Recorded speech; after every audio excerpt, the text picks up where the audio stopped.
There we go. Good morning. Good morning, good afternoon, wherever you are. My name is Coach Lacey. Welcome to Rise and Shine with Morning Moon. If you haven't already, be sure to hit the subscribe button, hit that bell for updates, and anchor in to the Rise and Shine with Morning Moon checklist in the group on Facebook, Rise and Shine with Morning Moon. You can find the checklist in the pinned post, or you can download the checklist from my website, www.lacyjwatson.com.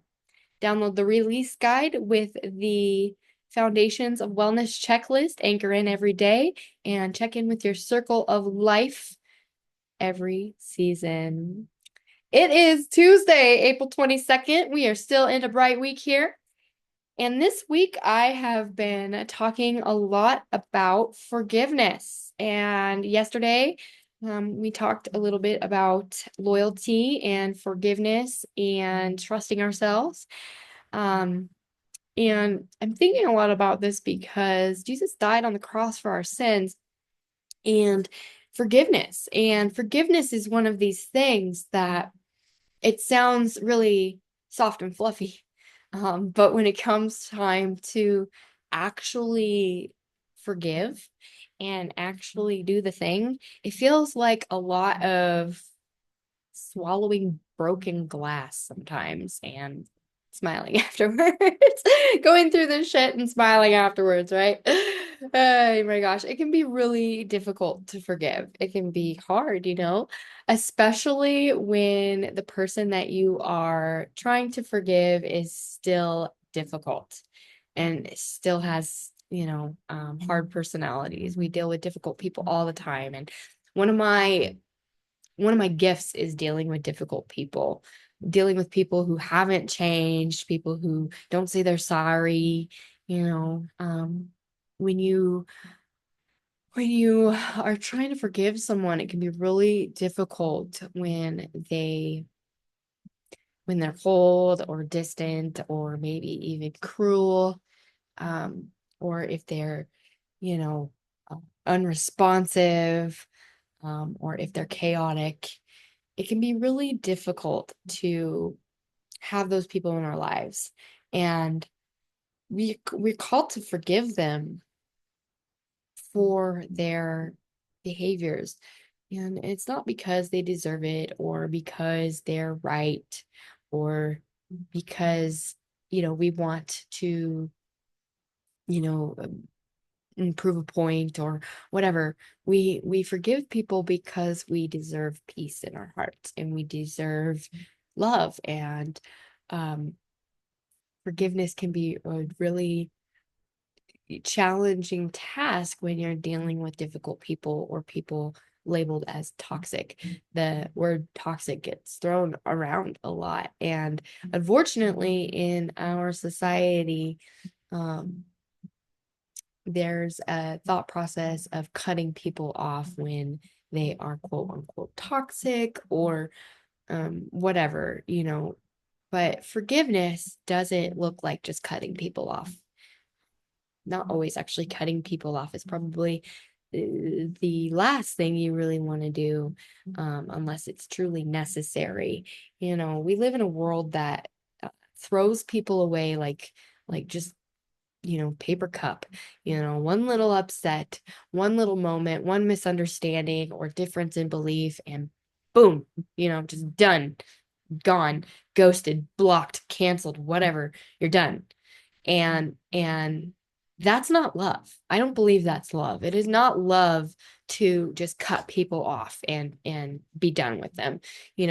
Love love is patient. Love is kind. Love is understanding. Love says, even when you are difficult and hard to be around, I'm still going to pray for you.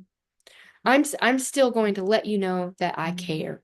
You know, love says, I'm not going to match that energy, but I'm going to instead respond with love and elevate it. Love is giving people space, but not pretending that they don't exist, right? You can give people space, but you can still acknowledge their existence.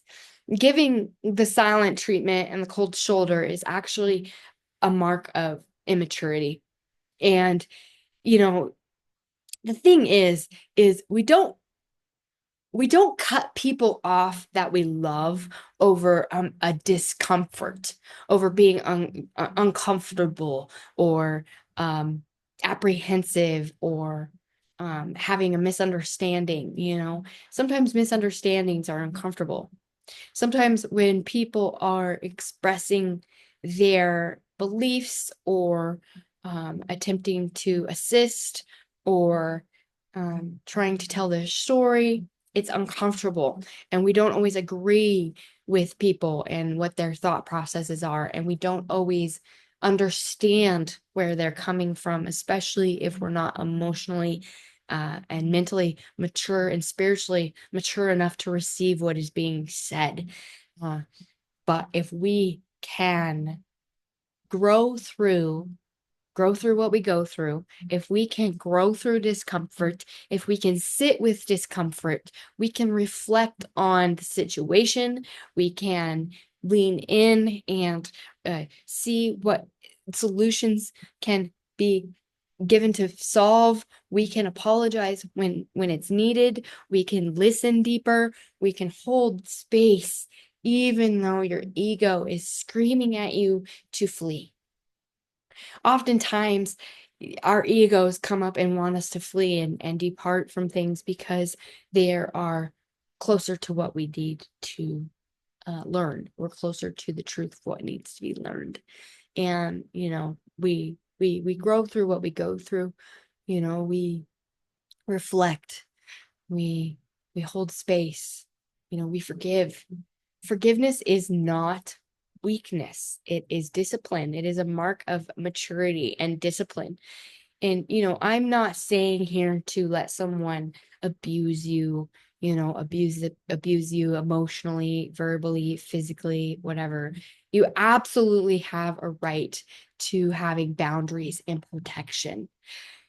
There are people that are so toxic, so hateful, and so deeply unwell that absolutely you must cut ties for your own safety and your own sanity. That is discernment and that is wisdom. But that's not what most people are calling toxic these days or walking away from. People are walking away from and calling toxic minor discomforts and disagreements and misunderstandings. It's not at the level of hate and uh, emotional dysregulation that people play it up to be. And there's these stories we tell ourselves, and people cut other people off for the stupidest things because they voted differently. And they didn't text back fast enough. They made an offhand comment.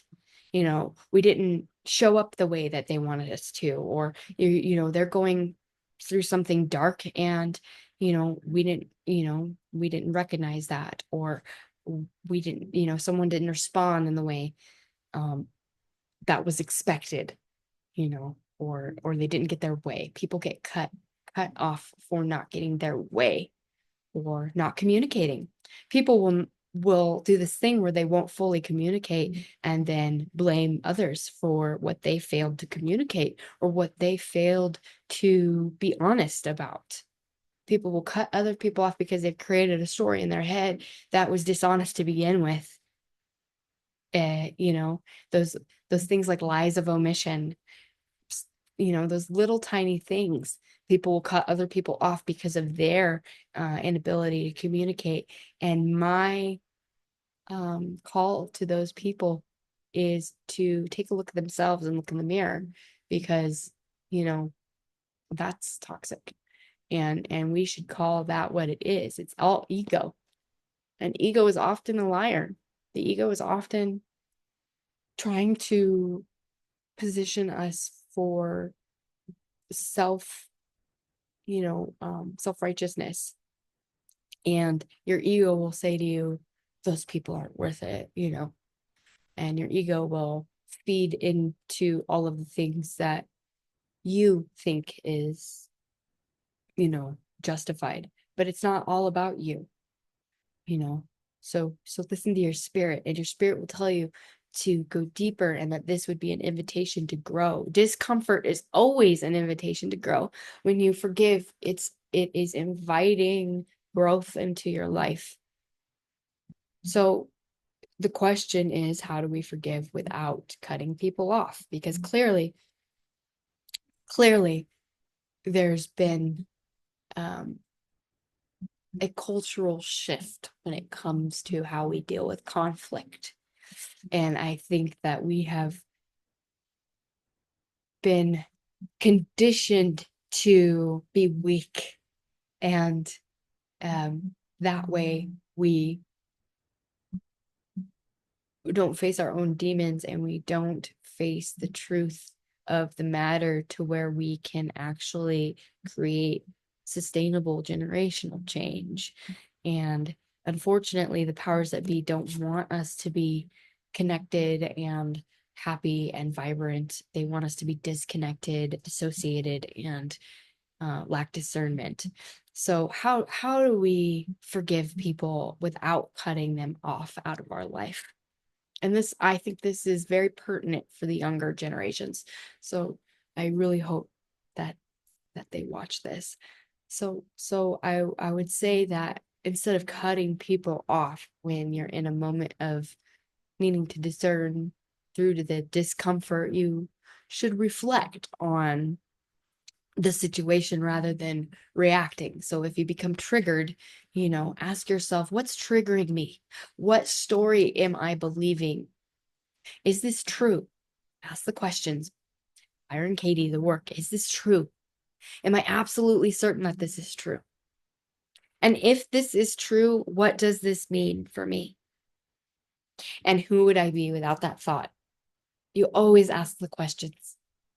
Whenever you are confronted with any conflict, you go back to the questions, anchor into those questions. Is it true? Am I absolutely certain it's true? If it's true, what does that mean for me? And who would I be without that thought? So that's number one. That is how you start. Number two would be to call the hurt out for what it is. And, you are allowed to say, that hurt me. Acknowledge the hurt, but don't wear it like a badge of honor. You don't have to build your identity around being a victim and build your identity around that pain. You are more than that wound. The stories that we tell ourselves, the stories that we tell others, that reverberates through time and creates a generational ripple effect that we can't necessarily undo. And our words can either pour salt in the wound and make it worse, or they can heal the wound. So be careful with your words. Acknowledge the pain, but don't become a victim. And be curious. Be curious about why this situation cured, why this person is difficult, why they are the way that they are. Stop condemning people for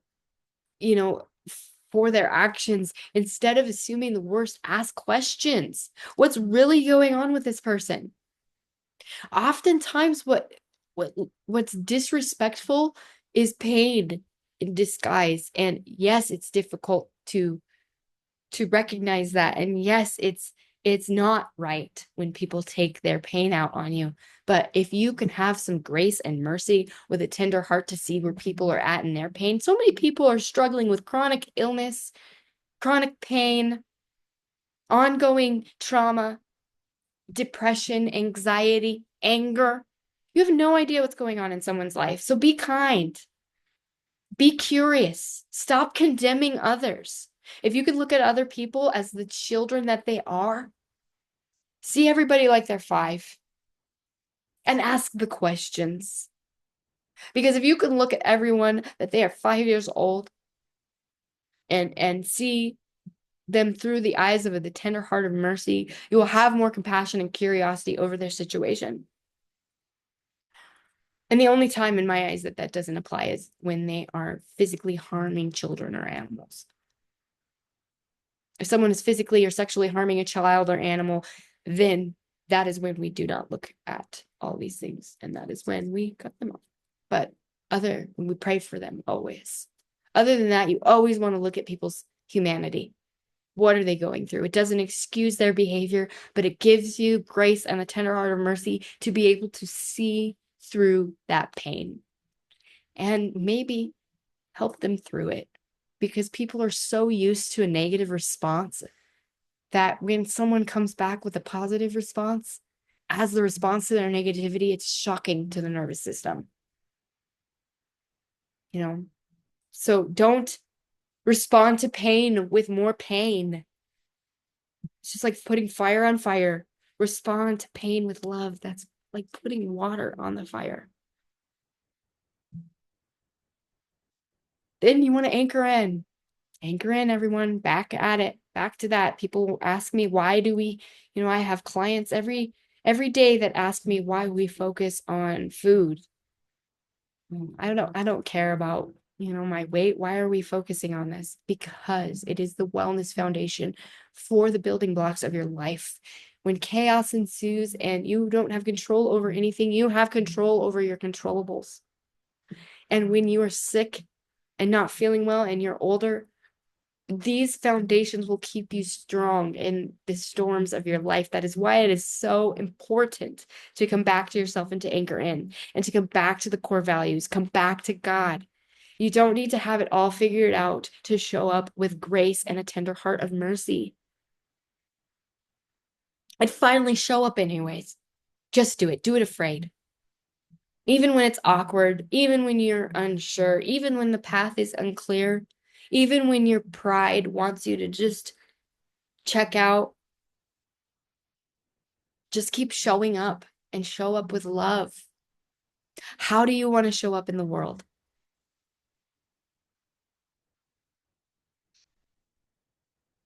I've learned these things the hard way.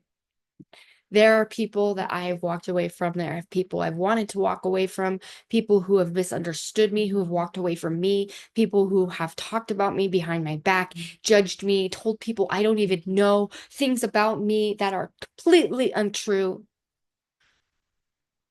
And I love them anyways. I show up for them anyways. I have been stabbed in the back while someone has been giving me a hug, and I love them anyways. And I'm sure I've done the same in my own way to people. But moving into this secondary season of my life, the second half of my life, I'm almost 40 years old, moving into the second season, there's been many seasons, but there's two big seasons. There's that you're young and now you're old, and I'm getting old. And as I am getting older, I have realized that sometimes love is showing up to the barn even after the horse has stepped on your foot and loving that horse anyways. You don't scream. You don't get mad at the horse. You don't sell the horse. You don't make a big deal so everybody, oh, poor you. You just tend to your wound quietly and walk back in with understanding. The horse steps on your foot. Take a deep breath. Tend to your wound. And move on. That is spiritual maturity. That is true maturity. So I want you guys to journal and reflect if you've been following my journaling prompts throughout the mornings. Today, I want you to journal on what you are being invited to forgive. Not because, people, are, not because people are perfect or because, you, you are surrendering, but because you're ready to be free of the hurt, And I want you to think about if there's someone that you have been tempted to walk away from just because they're hard to love. And are you cutting people off to protect your peace or protect your ego and the stories you have been telling yourself and others? And what would it look like today for you to make a courageous commitment to love, to forgiveness, to loyalty, to showing up? What does that look like? How do you want to show up in the world? And if you're struggling with something today, remember to ask yourself the questions. Is this true? Am I absolutely certain that this is true? And if this is true, what does it mean? And who would I be if I released that thought? And journal on that. And journal today on a relationship that you have been avoiding, a conversation that you have been avoiding. And ask yourself if this is a call to grow deeper or to set a boundary. Pray on it. Write a letter that you might never send. See what is revealed in your heart. You never know what might come through processing these things. We need to process these troubles, but we don't need to vomit all of our hate on other people and our insecurities and our ego. Just because we're hurt people, and the answer is not to continue to hurt people. So, if you are the person that needs to be forgiven, own it. Don't let pride steal your opportunity to rebuild something beautiful. You're sorry. We all are accountable for our actions. And we all play a part in conflict. So if we could recognize our part and ask for forgiveness and move on and have a tender heart of mercy and be conscious in the way that we show up to create a generational ripple effect, this whole world will get better. So remember that forgiveness isn't just for everyone else. It is also for you. So forgive yourself. You are forgiven. You have been redeemed. That is what the Bright Week is for, everyone. So enjoy the sunshine. It's a beautiful, beautiful day. It's a beautiful, beautiful, beautiful, beautiful week. So anchor in and remember that forgiveness is just another bridge between who you were and who you're becoming. So walk it out. Take a walkabout today, my friends, and anchor in with your foundations, even if it is just one for today. And if you have had experience in the past with people that are difficult to love, share it in the comments. I want to hear all about it. I want to hear your stories. Let's share our successes, share our sadnesses, share our joys together so that we can learn and grow with one another as that we walk and make this world a better place together. I hope you have a wonderful Tuesday, and I will see you tomorrow. Ciao.